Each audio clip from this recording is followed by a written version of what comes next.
Hey Grace Church family, Pastor Ben here. I hope you're having a terrific Tuesday or whatever day you watch this.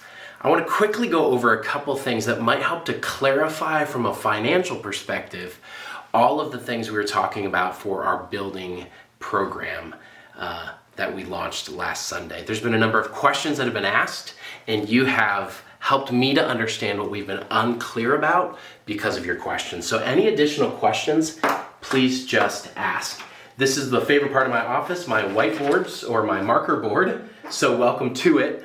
My phone number is email address is pastorben@gracekirksville.com. You can also text the church and try to get a hold of me that way at 660-665-1615. And so please, if you have any questions, comments, or concerns, you can always reach out and ask, and that will just help me, the rest of the elders, to know better what we're being unclear about. Our desire is to be transparent in all of this, but to also recognize that complex information, dynamic information, is also often the enemy of clear or clarified information. And so let me be clear, we have one number out of 4 that we really need to know to determine whether or not we can build. And let me walk you through this real quick. We need to get the other 3 numbers so we can come to the congregation and ask the question, build or don't build? So the first number that we need, and the only number that we have that's solid or accurate at this point, is cash in hand. We have about $425,000 cash in hand. We will owe about $100,000 to the architect. So practical cash in hand is $325,000. So the other next number we need to know is, what is the bid, or what is the cost of the building? Well, the bid/building cost just this last week went from $2.6 million, and within a day, within several hours, that estimated cost, this would be actual cost because it was a bid, $2.6 million came down to $1.7 million by taking away things that we don't absolutely need, like a $100,000 retaining wall. So everything I'm saying brings up more questions. So if you have questions that I'm bringing up, ask. But this is why we don't just throw out all of this information every time we present on the building, because it's confusing and it changes every week or so as new information becomes available. Know that initially we asked 3 different contractors, architects, and architectural firms what they thought a building about what we would cost. And we kept hearing the answer about $1.4 to $1.7 million.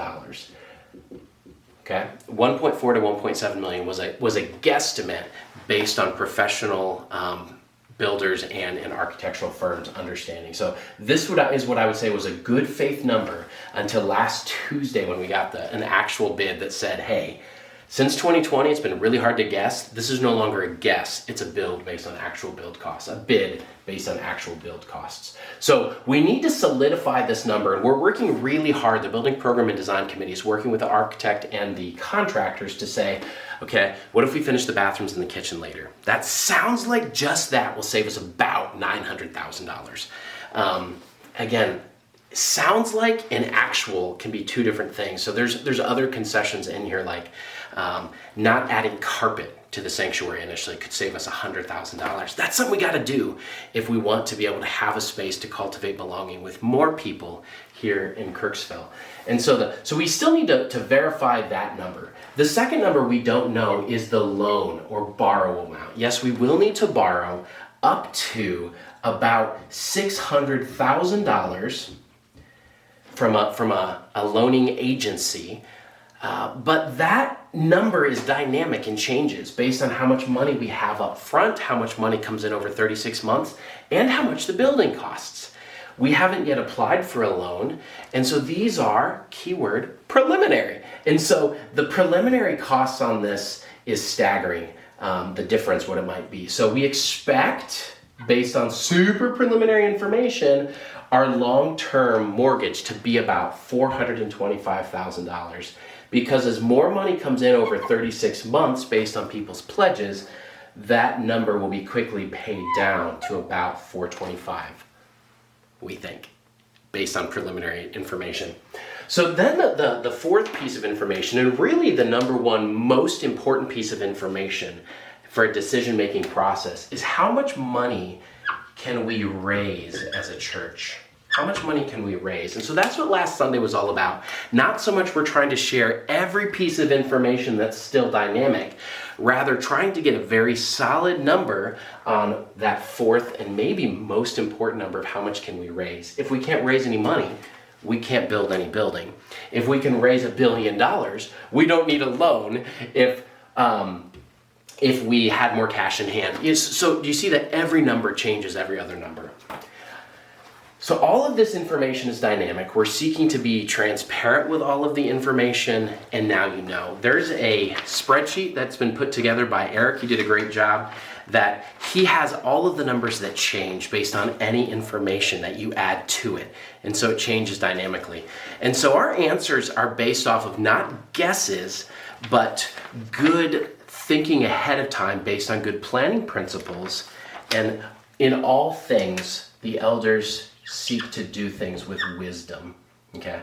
So we want to be wise in the things that we choose. And so the planning process of hiring an architect first and then putting it out to bid, that's what people we've talked to who have done church builds before, other churches, other pastors, that's what they say is the most wise for the church, because it keeps the bidding process with good integrity, because there's some competition.